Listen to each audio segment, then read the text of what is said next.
Inside the Great Chamber of Concordance Prime, the largest space station ever built, chaos ruled.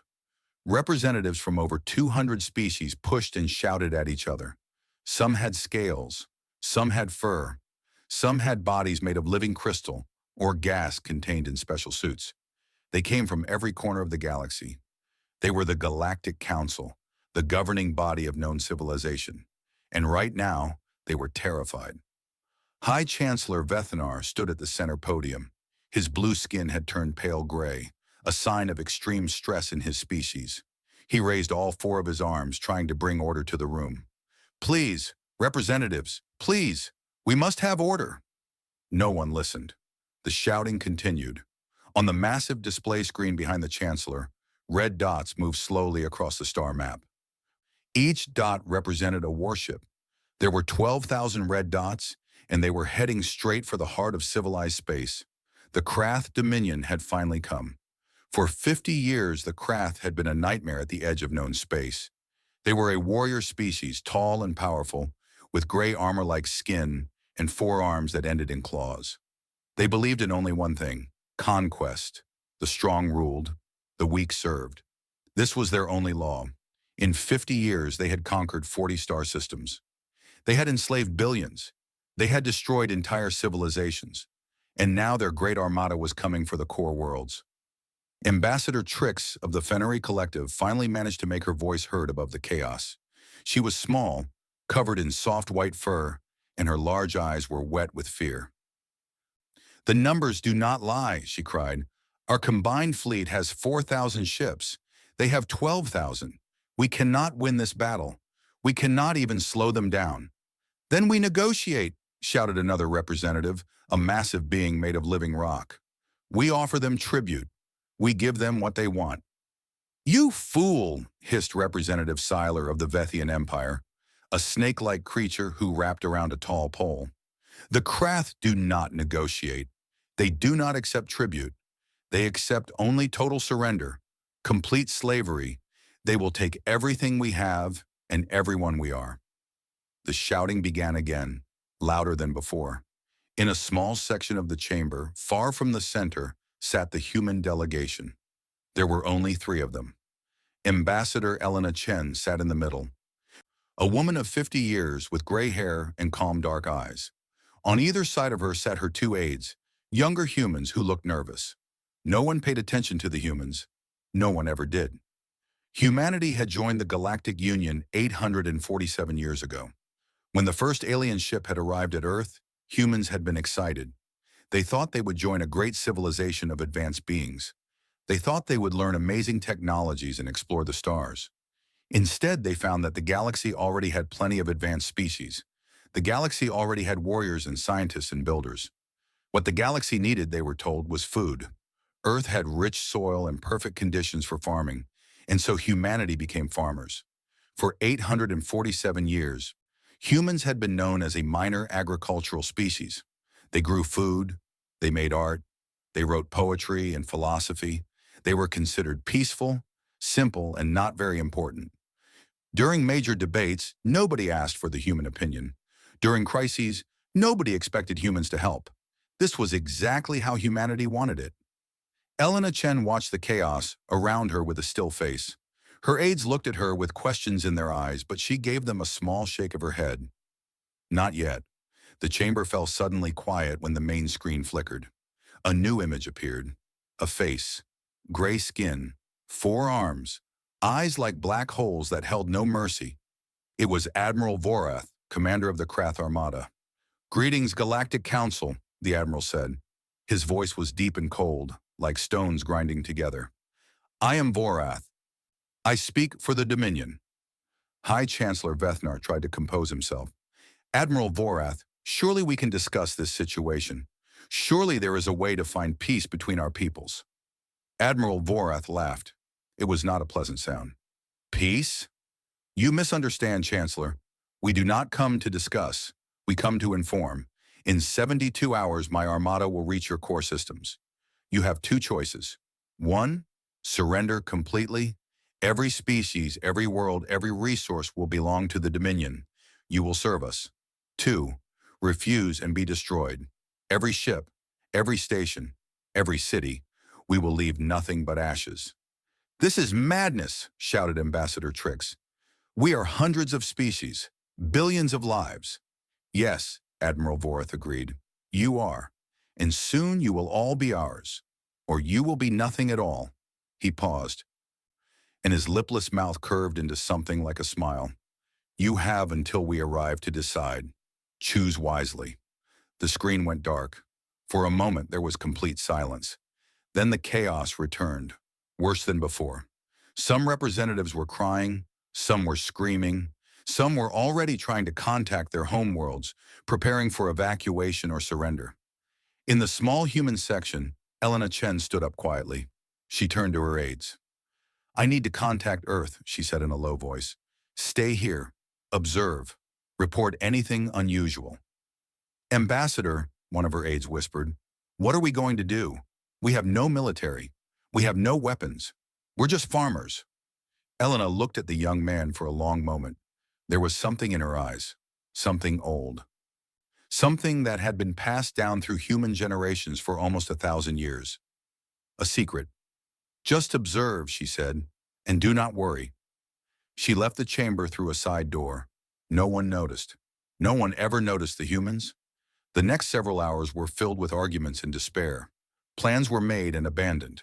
Some species talked about gathering their fleets for one final stand. Others talked about immediate surrender.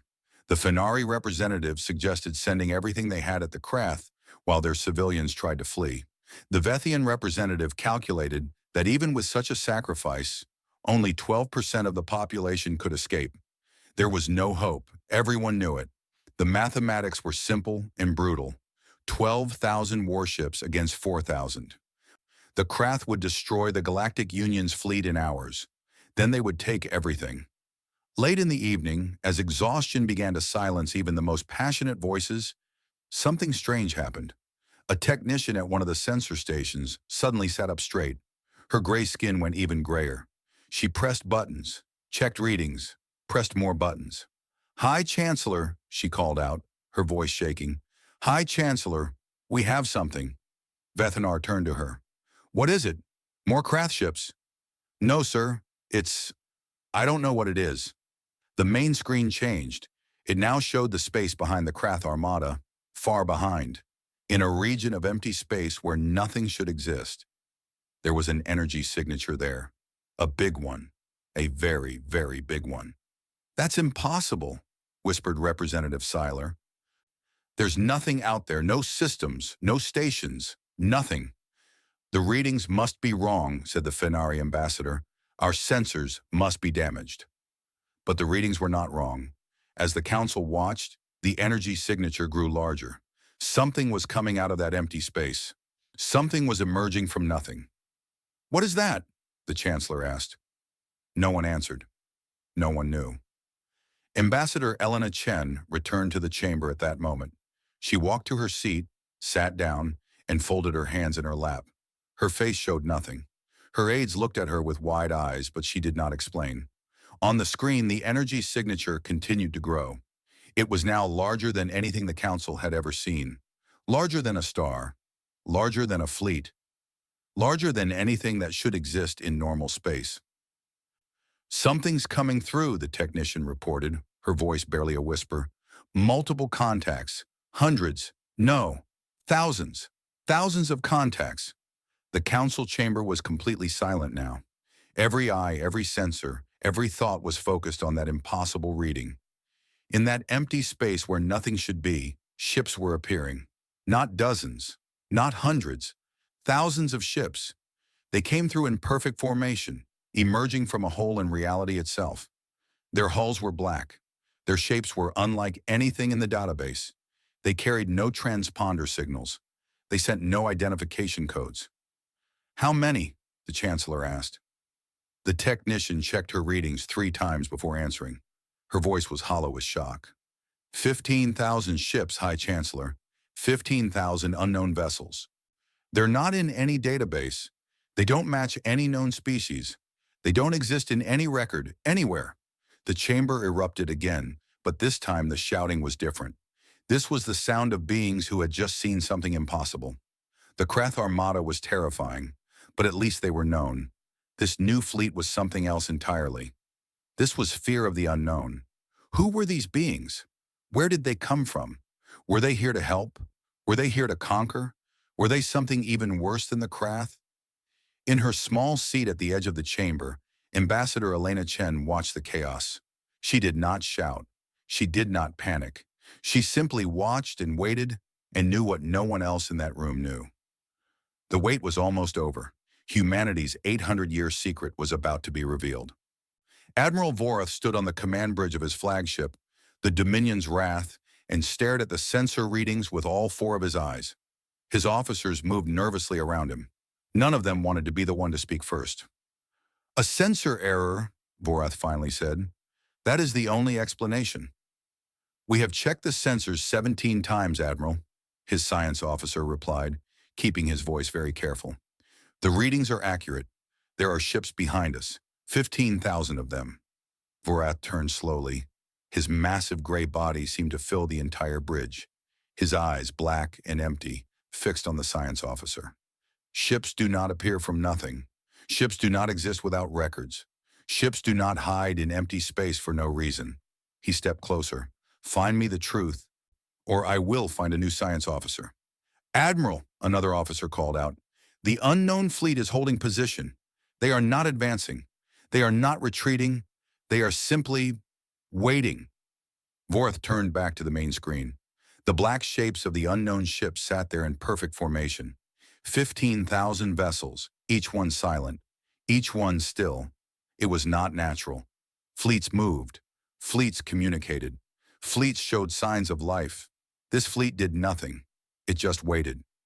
It was, Vorath had to admit to himself, deeply unsettling. "Open a channel," he ordered. "Let us see who these ghosts are." The communication was sent. For long minutes, there was no response. The ghost fleet remained silent. "They do not answer," Vorath said. "Either they cannot, or they choose not to. Either way, they are nothing. A distraction. We continue to the core worlds. These ghosts will follow, or they will not. It does not matter." "Admiral," his first officer said carefully, "should we not investigate? We do not know what weapons they carry. We do not know their intentions. To turn our backs on an unknown force of this size is exactly what we will do," Vorath interrupted. "I have conquered 40 star systems. I have destroyed fleets 10 times the size of these ghosts. Unknown does not mean dangerous. It means unknown. And I do not fear the unknown." He returned to his command chair. "Set course for the core worlds. Maximum speed. If these ghosts want to stop us, let them try." The Krath Armada began to move again. Back on Concordance Prime, the Galactic Council watched these events with growing confusion and terror. The Ghost Fleet had appeared from nowhere. The Krath were ignoring them, and no one had any idea what would happen next. High Chancellor Vethanar had ordered every archive searched, every database checked, every historical record examined. The result was always the same: nothing. These ships did not exist. They had never existed. There was no record of their design, their technology, their origin. They were impossible. "Perhaps they are a precursor race," suggested Representative Seiler, coiling tighter around his pole. "The builders, maybe. The ones who created the jump gates before disappearing millions of years ago." "The builders are gone," said Ambassador Trix, her white fur standing on end with fear. "If they return now, after all this time, what would it mean? What would they want?" "Maybe they want to help us," said the rock-being representative hopefully. "Or maybe they want to destroy us all," Seiler hissed. "The enemy of our enemy is not always our friend. These ghost ships could be worse than the Krath. Much worse." The chamber erupted in arguments again. Fear made everyone speak louder and think less clearly. Hope and terror mixed together until no one could tell them apart. In the human section, Ambassador Elena Chen's aides kept looking at her, waiting for some explanation. She gave them none. She simply watched the screens, her face calm, her hands folded. Finally, one of her aides could not take it anymore. He leaned close and whispered, "Ambassador, you know something. I can see it. Please tell us what is happening." Elena turned to him. Her dark eyes held something ancient, something sad and proud at the same time. "Watch," she said, "and remember everything you see. Someday, you will tell this story to your children and grandchildren. They need to know how this day happened. They need to understand why." Before the aide could ask more questions, something changed on the main screen. The Ghost Fleet was moving. "They're advancing," the technician reported, her voice high with panic. "The unknown ships are advancing toward the Krath Armada, speed increasing. They're moving fast, very fast." The chamber fell silent. Every being watched as the wall of black ships began to close the distance between themselves and the Krath. The Ghost Fleet moved in perfect formation. Not one ship was out of place. Not one ship moved differently from the others. It was like watching a single organism made of 15,000 parts. On the Krath flagship, Admiral Vorath watched the same thing with growing interest. Finally a reaction, finally something to measure. "They move well," he admitted. "Whoever they are, they have discipline. But discipline alone does not win battles. Size of weapons wins battles. Strength of armor wins battles. Let us see what these ghosts are truly made of." He leaned forward in his chair. "If they want to fight, we will give them one. All ships turn and face the enemy. Prepare for battle. Today we add ghost ships to our list of conquests. 12,000 Krath warships turned as one. Their weapons powered up, their shields activated. They had conquered 40 star systems. They had never lost a battle. They would not lose one today." The Ghost Fleet continued to advance. And then a signal came through. A transmission broadcast on all frequencies in every language known to the galaxy. A human voice spoke. "Krath Dominion vessels, you are targeting protected worlds. You have one chance to withdraw. There will be no second warning." The transmission ended. Silence followed. On Concordance Prime, the council chamber was frozen in shock. A human voice. The message had been spoken in a human language first, then translated. But humans had no fleet. Humans had no weapons. Humans were farmers. Every eye in the chamber turned to the small human section. Ambassador Elena Chen stood up slowly. She did not speak. She did not explain. She simply stood there, her calm face unchanged, as if she had been expecting this moment for a very long time. "Ambassador Chen," the High Chancellor said, his voice shaking, "what is the meaning of this? What do you know about these ships?" Elena looked at him. Then she looked around the chamber, at all the faces staring at her. Alien faces from hundreds of different worlds. Faces that had ignored humanity for 800 years. Faces that had considered humans unimportant, weak, simple. "I know," she said quietly, "that the Krath should have listened to the warning." Before anyone could respond, the main screen flashed with light. The battle had begun. On the Krath flagship, Admiral Vorath watched his sensors with confusion. The ghost ships had fired their weapons, but his sensors showed nothing. No energy beams, no missiles, no projectiles of any kind. Just nothing. Then his ship started dying. The first Krath vessel exploded without warning. One moment it was there, shields at full power, weapons ready. The next moment it was a ball of fire and fragments. The explosion made no sense. Nothing had hit it, nothing had touched it. Then another ship exploded, and another, and another. "What is happening?" Vorath screamed. "Where are the weapons? What is hitting us?" "We don't know," his science officer shouted back, fear breaking his voice. "There's nothing on sensors. No energy, no mass, nothing. But our ships are dying. Shields are not stopping it. Armor is not stopping it. Nothing is stopping it." The explosions continued. Ship after ship after ship. The Krath Armada, the most powerful force in the known galaxy, was being destroyed by weapons that did not seem to exist. Vorath watched his empire crumble on the screen. 12,000 ships. He had brought 12,000 ships. Ships that had conquered 40 star systems. Ships that had never known defeat. Now they were dying, one by one, and he could not even see what was killing them. "Return fire," he screamed. "All ships, return fire. Target the Ghost Fleet." His remaining ships obeyed. Thousands of weapons fired at once. Energy beams, missiles, torpedoes. Everything the Krath had. Everything they had used to conquer the galaxy. The Ghost Fleet did not slow down. The Ghost Fleet did not stop. The weapons hit them. Vorath could see the impacts. But nothing happened. The black hulls did not crack. The formations did not break. The ships did not even shake. It was impossible. It was a nightmare. It was the end of the Krath Dominion. On Concordance Prime, the Council watched in complete silence. The battle, if it could even be called a battle, lasted 11 minutes.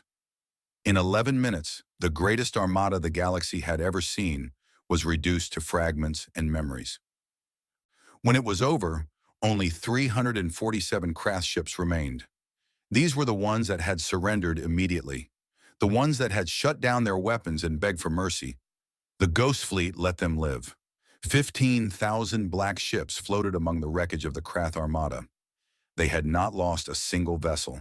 They had not even slowed down. And now, slowly, they were turning. They were turning toward the core worlds, toward Concordance Prime, toward the Council. The chamber erupted in panic once again. But this time, the panic had a different flavor. This was not fear of the Krath. This was fear of something much, much greater. Ambassador Elena Chen stood in the middle of the chaos, untouched by it, unmoved by it. She raised her hand. "High Chancellor," she said. Her voice was not loud, but somehow it cut through all the noise. "I request permission to address the Council." Vethnar looked at her. His blue face was almost white now. His forearms hung at his sides, useless. "Ambassador Chen," he said, "I think you have much to explain." Elena nodded slowly. "Yes," she agreed. "I do, and I will. But first I need everyone to understand one thing." She looked around the chamber, meeting the eyes of species after species, being after being. "No one is going to hurt you. No one is going to conquer you. No one is going to enslave you. What you just witnessed was not an invasion. It was not the beginning of a new war." She paused. "It was protection. It was the thing humanity has been preparing to do for 847 years. And now I will tell you the truth about my species. The truth we have hidden for almost a millennium. The truth about why we chose to be farmers when we could have been so much more." The Ghost Fleet continued to approach, silent, patient, waiting, and the galaxy waited with it, about to learn the greatest secret it had never known. The silence in the council chamber was heavy. It pressed down on every being present, making it hard to breathe, hard to think. On the main screen, the Ghost Fleet had stopped moving. 15,000 black ships hung in space like a wall of night, waiting. They were less than 1 hour from Concordance Prime. Ambassador Elena Chen walked slowly from the human section to the center podium. Every eye followed her. Every sensor tracked her movement. For 800 years, humans had been invisible. Now, suddenly, they were the only thing anyone could see. Elena reached the podium and turned to face the council. Her face was calm, but there was something in her eyes. Something old. Something heavy. 847 years ago, she began, a Fenari exploration ship discovered Earth. Humanity was young then. We had only just begun to explore our own solar system. We had great dreams about the galaxy. We imagined finding wise aliens who would share knowledge with us. We imagined becoming part of something greater. She paused. Instead, we found the truth. The galaxy was not a place of wisdom and sharing. It was a place of empires and conquest. The strong took from the weak. The weak served or died. There was no law but power. There was no justice but strength. Representatives shifted uncomfortably in their seats. What Elena said was not polite, but it was not untrue. When we joined the Galactic Union, we were given a choice. We could build fleets and try to compete with species that had been traveling the stars for millions of years, or we could find another way. Elena's hands gripped the podium. We chose another way. You chose to be farmers, High Chancellor Vethnar said. There was bitterness in his voice. You chose to be nothing. No, Elena said quietly. We chose to appear to be nothing. There is a difference. She touched a control on the podium. The main screen changed. Now it showed Earth, blue and green and white, floating in space. Beautiful. On the surface, we became exactly what the galaxy expected. Farmers, artists, philosophers. We grew food. We wrote poetry. We discussed ideas. We were peaceful. We were harmless. We were forgettable. The screen changed again. Now it showed something else. A place of darkness between galaxies. A place where nothing should exist. But below the surface, in the deep places, in the spaces between dimensions that other species had not yet discovered, we did something else. We prepared. The image expanded. In that dark space, structures became visible.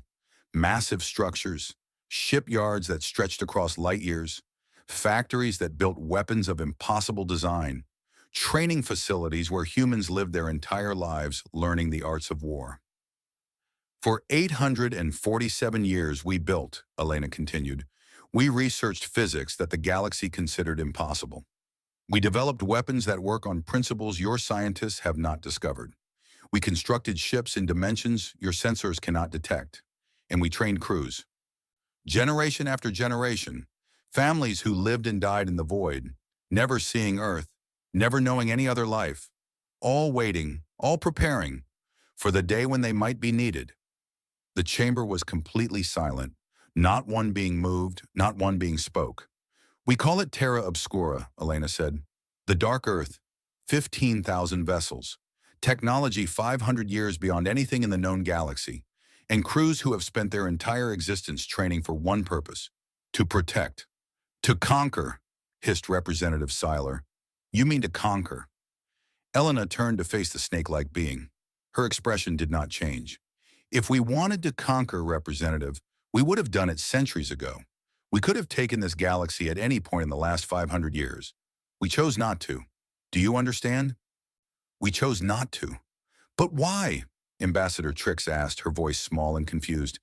Why hide such power? Why pretend to be weak when you were so strong? Elena was quiet for a moment. When she spoke again, her voice was softer.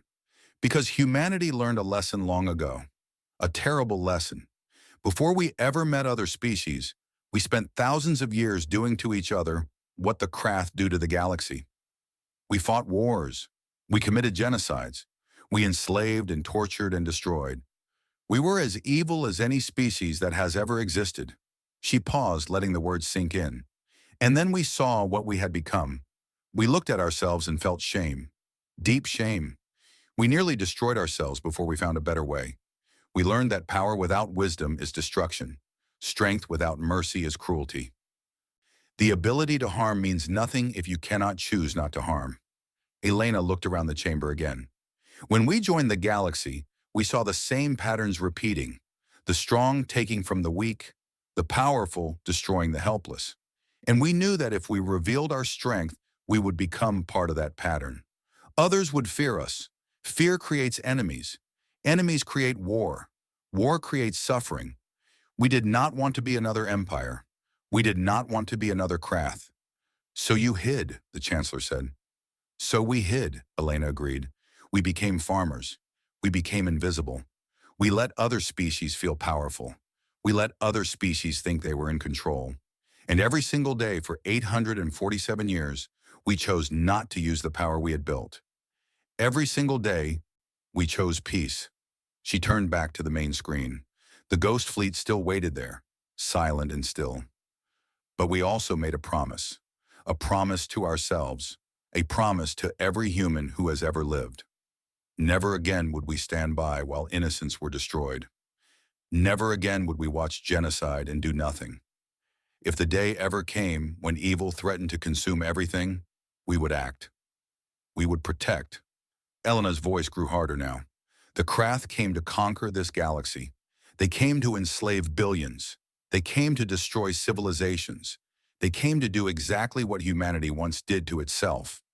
And that, representatives, is the one thing we will never allow. Not ever. Not while humanity exists.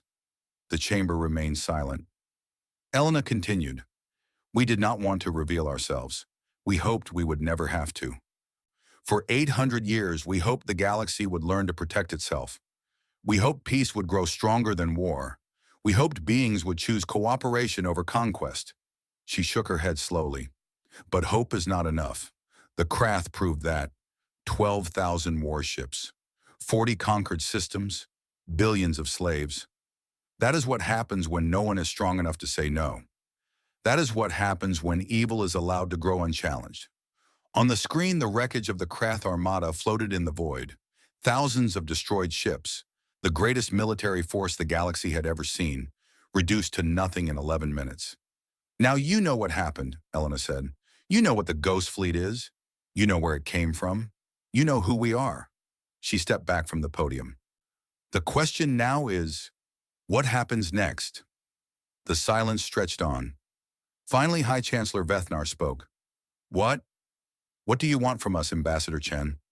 What does humanity demand? Elena looked at him for a long moment. Then slowly she smiled. It was a sad smile, a tired smile. Nothing, she said. Vethnar blinked all four of his eyes. Nothing? Nothing. We do not want your worlds. We do not want your resources. We do not want your obedience or your worship or your fear. We want nothing from you at all. Then why, Trix asked, why build such a fleet? Why hide for so long? Why save us? What is the point if you want nothing in return? Elena was quiet for a moment. When she spoke, her voice was very soft. Because it was right. Because innocent beings were going to die, and we could stop it, so we did. Because that is what humanity decided to be. 800 years ago. Not conquerors, not rulers, protectors. We protect because protection is good. We save because saving is good. We need no other reason. We need no reward. She looked around the chamber one last time. The Terra Obscura fleet will return to the void. We will continue to watch. We will continue to wait. Humanity will go back to being farmers and artists and philosophers. Nothing will change. You will probably forget us again in a few generations. That is fine. That is what we want. Elena's voice grew firm. But remember this. There are protectors in the darkness. If any species tries to do what the Krath tried to do, if any empire rises to enslave and destroy, they will face the same fate. Not because we want power, not because we want control, but because some things are wrong, and some wrongs must be stopped.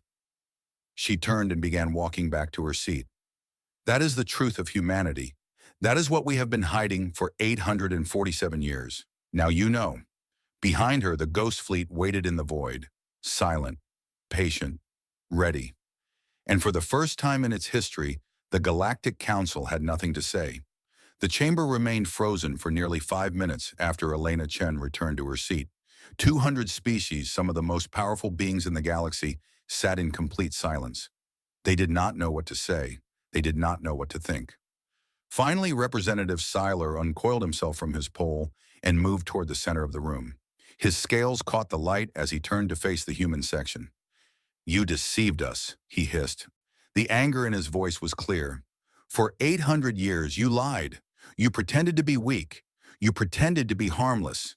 You watched us struggle and fight and die, and you did nothing. You had the power to stop wars. You had the power to save millions, and you chose to hide." Elena looked at him calmly. "Yes." "Do you not feel shame?" Seiler demanded. "Do you not feel guilt for all the lives you could have saved?" Elena was quiet for a moment. When she spoke, her voice was heavy with something old and painful. "Every single day," she said, "every single day for 847 years, humanity has felt that weight. We watched conflicts that we could have ended. We saw suffering that we could have stopped. And we did nothing." She stood up slowly. "Do you know how hard that was? Do you have any idea what it costs to have power and choose not to use it? To watch beings die and know that you could save them, but also know that saving them would start something worse?" She walked forward again, not to the podium this time, but to stand in the middle of the chamber, surrounded by alien faces. "We made a calculation, a terrible, heartless calculation. If we revealed our power, other species would fear us. That fear would grow into resentment. Resentment would grow into alliance against us. And eventually war would come. A war far greater than any the galaxy had ever seen. A war that would kill not millions, but trillions." She looked directly at Seiler. "So we hid. We watched small wars happen so that the Great War would not. We let thousands die so that billions could live. We chose the smaller evil to prevent the larger one." "That is a convenient excuse," Seiler said coldly. It is not an excuse, Elena replied. It is a confession. We know what we did. We know the cost of our choice. Every human alive carries that burden. It is the price of being a protector. You cannot save everyone. You can only try to save the most. Ambassador Trix stood up, her small body trembling. But why reveal yourselves now? If your strategy was to remain hidden, why show us the truth? Elena turned to her. Because the Krath were different. The Krath were not a small war. They were not a regional conflict. They were coming to conquer everything. Every species, every world, every being in the galaxy would have been enslaved or killed. That was not a small evil we could ignore. That was the great war we had been trying to prevent. She spread her hands. We had no choice. Either we revealed ourselves or we let the galaxy fall. And whatever our sins, whatever our secrets, we could not allow that. Humanity may be willing to watch small evils happen, but we will never stand by for total darkness. High Chancellor Vethnar leaned forward in his chair. Ambassador Chen, I must ask a direct question. I must know the truth. Ask, Elena said. You say you want nothing from us. You say you will return to being farmers. But how can we believe you? You have been lying for 800 years. Why should we trust anything you say now? Elena nodded. It was a fair question. You should not trust us, she said. Not with words anyway. Words are easy. Anyone can speak words. The Krath made promises too, before they conquered their first world. Words mean nothing. She reached into her pocket and pulled out a small device. She pressed a button. The main screen changed. Let me show you what trust looks like. The screen now showed a beautiful world with blue oceans and green forests. It hung in space, peaceful and alive. This is the planet the humans call New Haven, Elena said. It is one of 12 colony worlds we established in the void, far from any star maps. It has been inhabited for 300 years. 7 billion humans live there. She pressed another button. The view changed to show space around the planet. There were no defenses visible, no weapons platforms, no defensive satellites, nothing. New Haven has no military protection, Elena continued. It has no weapons, it has no shields. If any species wished to attack it, they could destroy it easily. Murmurs spread through the chamber. This is the proof, Elena said. We have shown you where our people live. We have shown you that they are defenseless. If we were planning to conquer you, would we give you such a weakness to exploit? If we were your enemy, would we hand you a hostage? She turned off the device. Humanity's strength is not in our fleet alone. Our strength is in our willingness to be vulnerable. We trust you not to attack New Haven. We trust you not to hurt our people. And in return, we ask you to trust us not to hurt yours. The chamber was quiet again, but it was a different kind of quiet. Not shock, not fear. Something else. Something like understanding. You could have kept that secret, Vethnar said slowly. You could have shown us your power without showing us your weakness. Why did you tell us about New Haven? Elena smiled slightly. Because trust is a gift, Chancellor. It must be given freely to be worth anything. We are giving you our trust. What you do with it will tell us what kind of galaxy this truly is. A long silence followed. Then, surprisingly, it was the massive rock being who spoke. His voice rumbled like an earthquake. I have lived for 3,000 years, he said. I have seen empires rise and fall. I have seen species come and go. I have seen much evil and little good. He paused. I have never seen a species reveal its weakness to those it could destroy. I have never seen such trust given so freely. I do not fully understand humanity. Perhaps I never will. But I believe you, Ambassador Chen. I believe you are what you say you are. One by one, other representatives began to speak. Some were angry still, some were frightened, but many slowly began to express something else. Respect, wonder, even gratitude. What about the Krath survivors, someone asked. The ships that surrendered, what will happen to them? Elena nodded. A good question. We will not destroy them. We will not enslave them. We will not even punish them. This caused new confusion. They came to destroy us, Siler said. They came to conquer and kill. And you will just let them go? No, Elena said. We will not let them go. We will help them. She signaled and the screen changed again. It now showed another planet. This one was rougher than New Haven, with rocky terrain and harsh landscapes, but it was livable. This world has been prepared for the Krath survivors, Elena explained. It has shelters, food, water, and everything they need to survive. We will take them there. We will give them tools and resources. We will give them a chance to build a new society. But why? Trix asked, genuinely confused. They are your enemies. They would have destroyed you. Elena looked at her for a long moment. Representative Trix, do you know why humanity once nearly destroyed itself? Trix shook her head. Because we believed that enemies were problems to be eliminated. We believed that the only way to stop evil was to destroy those who committed it. Kill the enemy, and the war ends. Simple, clean, final. Elena's voice grew quieter. But it never worked. Every enemy we destroyed created more enemies. Sons who wanted revenge for their fathers. Daughters who wanted justice for their mothers. Nations who remembered ancient wrongs. The killing never stopped because the hatred never stopped. Violence created more violence. Death created more death. It was an endless cycle. She looked around the chamber. When humanity finally stopped that cycle, it was not because we became stronger. It was because we became wiser. We learned that enemies are not problems to be eliminated. They are beings to be transformed. You do not destroy evil by destroying the evil person. You destroy evil by showing the evil person that there is a better way. She gestured at the screen. The Krath were taught that conquest was the only path. Their entire culture was built on the idea that the strong must rule and the weak must serve. That is evil, yes, but it is learned evil. And what is learned can be unlearned. Elena's voice was firm. We will give the Krath survivors a chance to build something different, a chance to become something other than what they were. Maybe they will waste that chance. Maybe they will cling to their old ways and try to rebuild their empire. If so, we will stop them again. But maybe, just maybe, some of them will see another path. Maybe some of them will become something better. She smiled slightly. That hope, representatives, is worth more than their destruction could ever be. That hope is why humanity chooses mercy, even when vengeance would be easier. The chamber was quiet, but it was a thoughtful quiet now, a contemplative quiet. High Chancellor Vethanar stood up slowly.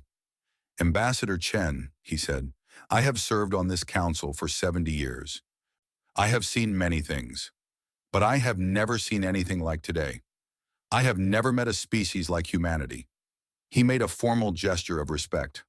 On behalf of the Galactic Council, I thank you for saving us, for trusting us, for showing us that there is more to power than destruction.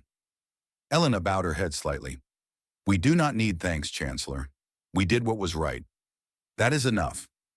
But as she returned to her seat, she felt the weight of 800 years pressing down on her shoulders. The secret was out. The truth was known. Humanity could never go back to being invisible. The future was uncertain, but it was a future that humanity had chosen.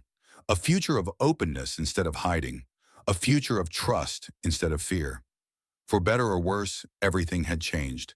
3 days had passed since the battle. 3 days since the Ghost Fleet had appeared from nowhere and destroyed the greatest armada in galactic history. 3 days since the truth about humanity had been revealed to a stunned galaxy. The news had spread to every corner of known space. Billions of beings watched recordings of the battle over and over. Trillions more listened to Elena Chen's words, translated into every language. For the first time in history, everyone knew about the farmers who were secretly warriors. The simple species who had been hiding impossible power. Reactions were mixed. Some species celebrated. They called humans heroes and saviors. They sent messages of gratitude to Earth and to Concordance Prime. On a dozen worlds, humans who had lived quietly among other species suddenly found themselves treated like honored guests. Other species reacted with fear. If humans had hidden such power for so long, what else were they hiding? Could they be trusted? Should alliances be formed against them before it was too late? Panic spread on some worlds, even though humans had done nothing threatening, and some species simply felt ashamed. For 800 years, they had looked down on humanity. They had treated humans as simple creatures, useful for growing food but nothing more. Now they understood how wrong they had been. The shame was hard to carry. On Concordance Prime, the council was still in session. They had been debating for 3 days straight, barely pausing to rest. What did humanity's revelation mean for the future? What policies should be made? What should change? Ambassador Elena Chen sat in her usual place, watching the debates with tired eyes. She had answered hundreds of questions in those 3 days. The same questions, over and over. Why did you hide? How powerful are you really? What do you want from us? She had given the same answers each time. Sometimes beings believed her, sometimes they did not. But the debates were not her concern anymore. Others would decide how the galaxy reacted to humanity's secret. Elena's job was finished. She had revealed the truth. Now she just wanted to rest. A soft signal came to her personal communicator. She looked at it and stood up quietly. "Excuse me," she murmured to her aides. "I need to attend to something." She left the chamber and walked through the corridors of Concordance Prime until she reached a private observation deck. The room was empty except for one person, a human woman in a black uniform, standing at the window, looking out at the stars. Admiral Sarah Okonkwo, commander of the Terra Obscura fleet. Elena walked to stand beside her. For a long moment, neither spoke. They just looked at the stars together. "How are your crews?" Elena finally asked. Sarah was quiet for a moment. Tired, relieved. Some of them are crying. They spent their whole lives training for a battle that might never come. Now it has come and gone, and they are not sure what to feel. She turned to look at Elena. Some of them are asking to go home, to see Earth. Many of them have never been there. Their grandparents were born in the void. They have only heard stories about blue skies and green forests and oceans. Elena nodded. They can go if they want. They have earned that right. But most of them will not go, Sarah said quietly. Most of them will return to the void. Back to their posts, back to waiting. Why? Sarah smiled, but it was a sad smile. Because the job is not done. The Krath are defeated, but there will be others.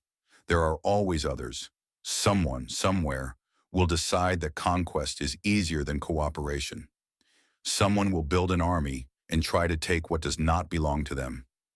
When that happens, we need to be ready. She looked back at the stars.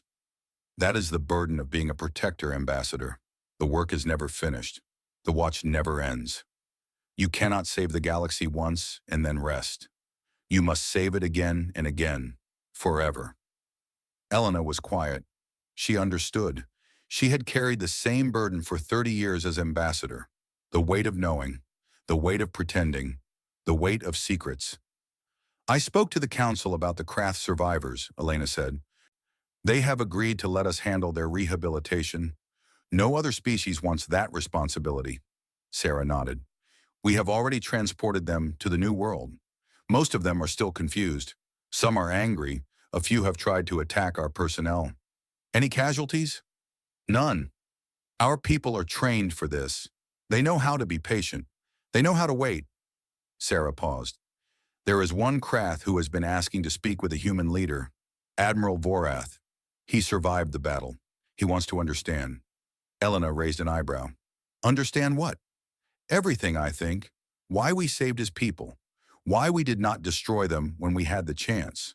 Why we are helping those who came to enslave us. Sarah shrugged.